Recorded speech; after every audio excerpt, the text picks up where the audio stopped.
आप सबको प्रणाम। दोबारा मैं भाट जाति की चर्चा लेकर आपके सामने आया हूं।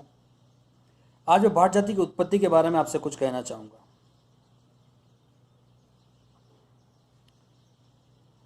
वैदिक काल में जाएं तो वहां पर 4 वर्णों का उल्लेख मिलता है: ब्राह्मण, क्षत्रिय, वैश्य और शूद्र। वैदिक काल में उनकी योग्यता को देखकर और समझकर इन वर्णों में, इन वर्गों में रखा गया। जो पढ़े लिखे थे, पूजा पद्धति को जानते थे, उनको ब्राह्मण में,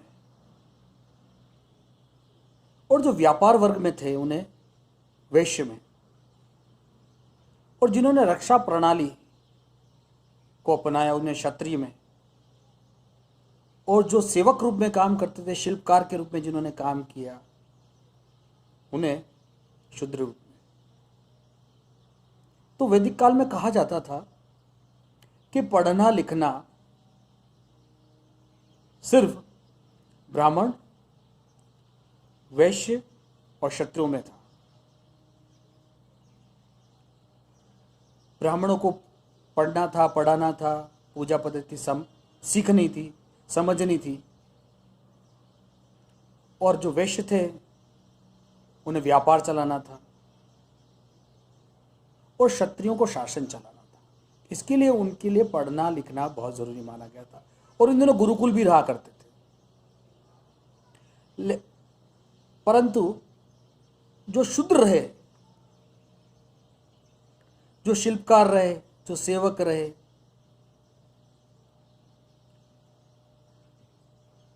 उन लोगों के लिए वैदिक काल में कहा गया था, और निषेध, ऐसा माना गया था, वो निषेध था उनके लिए पढ़ना लिखना। तो जो मैं अपना अनुभव मानता हूं और मेरा मानना है कि जो भाट जाति के लोग थे, कई इन 3 वर्णों से निकले थे: ब्राह्मण से, या वैश्य से, या क्षत्रिय से। जब कुछ जानने को, पढ़ने से पता चला, जानने से पढ़ने से पता चला कि ये जो जाति है, भाट जाति, ब्राह्मण पुरुष और वैश्य विधवा स्त्री की संतानें थी।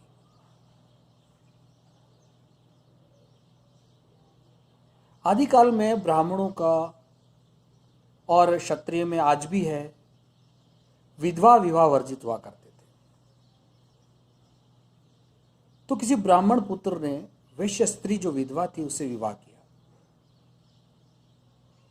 और उनकी संतानें भाट कहलाई।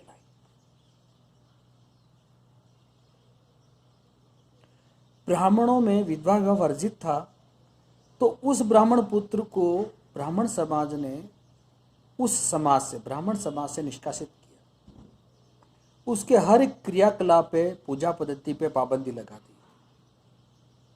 तो उस ब्राह्मण पुत्र पे और कोई काम न रहकर उसने सिर्फ वंशावली लिखने का कार्य प्रारंभ किया,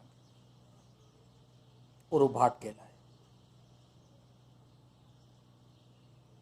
क्योंकि आज जो देखा जाए, भाट जाति के लोग आदि काल में भी पढ़े लिखे थे, और आज वर्तमान स्थिति ऐसी स्थिति है कि उस स्थिति में जब देखा गया, रिसर्च किया गया, तो भाट जाति के लोगों का जो साक्षरता का प्रतिशत है वो बहुत नीचा है।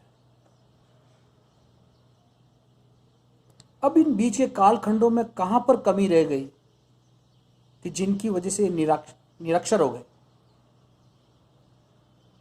जबकि इनके जो पूर्वज थे आदिकाल में पढ़े लिखे थे। जब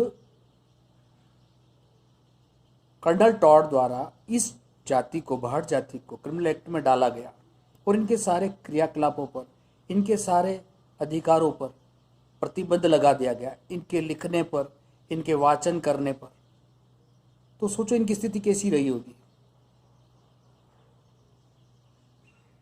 जब मैंने ज़्यादा गौर कर अंदर जाकर देखना चाहा तो पता चला कि भाट जाति में कई लोग ऐसे भी हैं जिन्होंने अपनी जातियां ही बदल दी और कोई अन्य जातियों के नाम से भी जाने जाते हैं।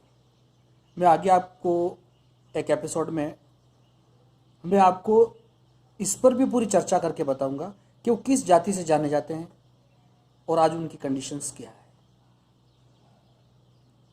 क्योंकि भूतपूर्व जो सरकारें रही उन्होंने कभी भी भाट जाति पर ध्यान दिया ही नहीं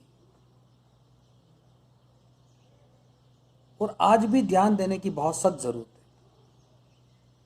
तो साथियों, आज के लिए इतना ही काफ़ी। फिर दोबारा मैं आपसे भेंट करूंगा। धन्यवाद साथियों।